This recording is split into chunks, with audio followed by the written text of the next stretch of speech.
Hi, my name is Dina Falconi. I am an herbalist, educator, and the author of Foraging and Feasting and Earthly Bodies and Heavenly Hair.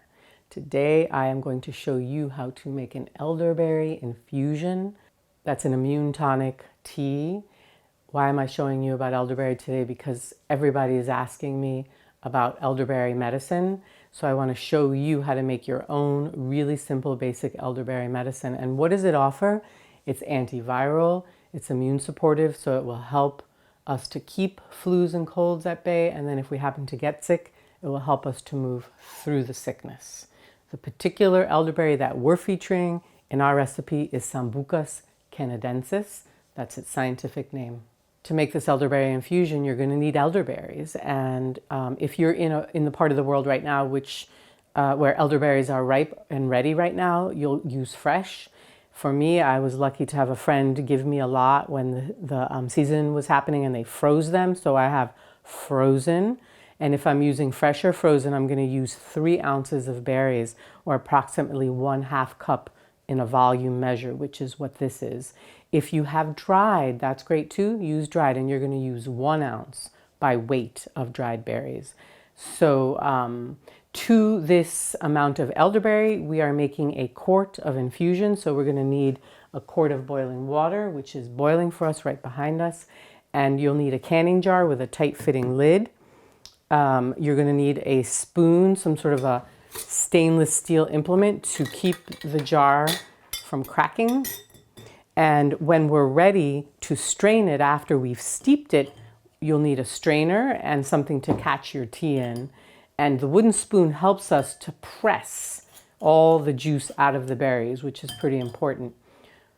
So let's go on to making this. So I've got my frozen elderberries, approximately 3 ounces by weight, or a 1/2 cup volume measure, and I've put that in. And these are fully ripe elderberries, and we're going to come back to that. You want to be using fully ripe elderberries. And then I've got my boiling water behind me, and this is a quart of boiling water. And I'm going to pour this over the elderberries to fill the jar. So you want to pour it in slowly, because we have frozen elderberries, and the glass, you don't want to shock the glass. So we're going slowly.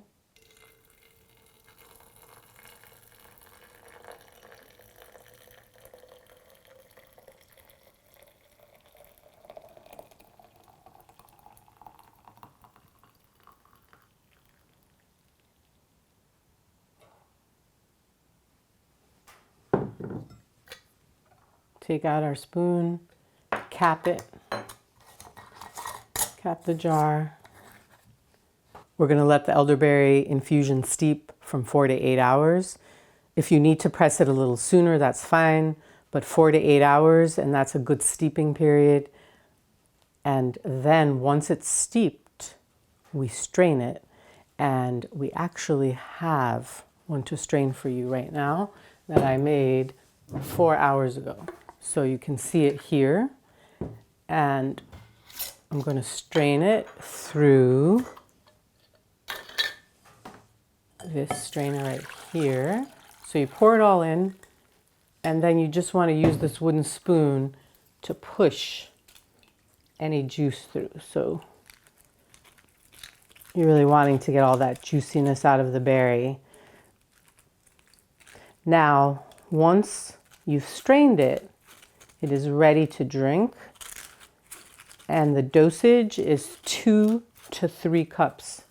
That's a typical dosage. And if you are feeling like you have something that you're working through, you would drink this hot. And so you would reheat it very gently, but heat it up and then drink it hot. Whatever you're not drinking, you're going to store in the fridge and then reheat. So again, I'm really just crushing the berries, trying to get all of the pulp and all of the juiciness out, but I don't want those seeds. And that's a pretty good job. What else to say? Let me see if I can pour this back in. Oh, no. I've got my other berries.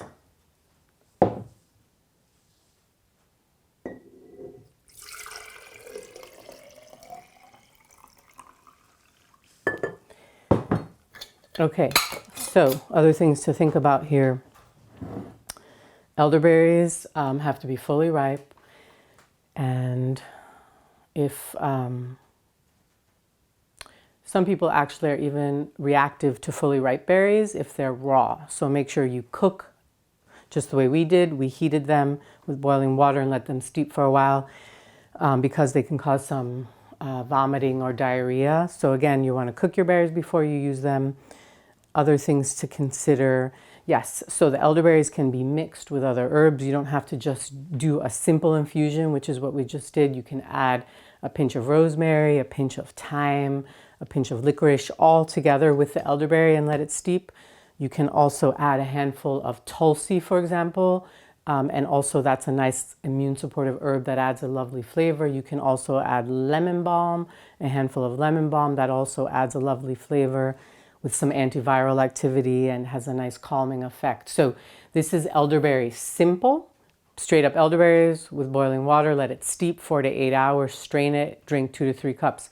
You can mix the elderberry and make herbal compounds mixing different herbs with the elderberry. So just giving you hopefully a creative platform to spring off of, to make your own immune supportive medicine. Just a quick note on elderberry nutrition. We've got a berry here that is high in iron and bioflavonoids. Its flavor profile is not that exciting. It's a little bit funky, minerally, slightly acid, not very sweet. So that is a wrap on the elderberry infusion mini episode here, hoping that it empowers you to make your own elderberry medicine. And if you've liked what you've seen here, please join us, give us your email, and you'll be updated on all the things that we're up to. See you then.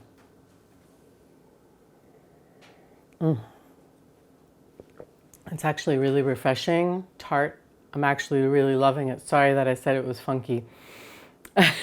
I'm also drinking it at room temp, and so enjoying it almost more like a beverage rather than a medicinal infusion. It's actually lovely.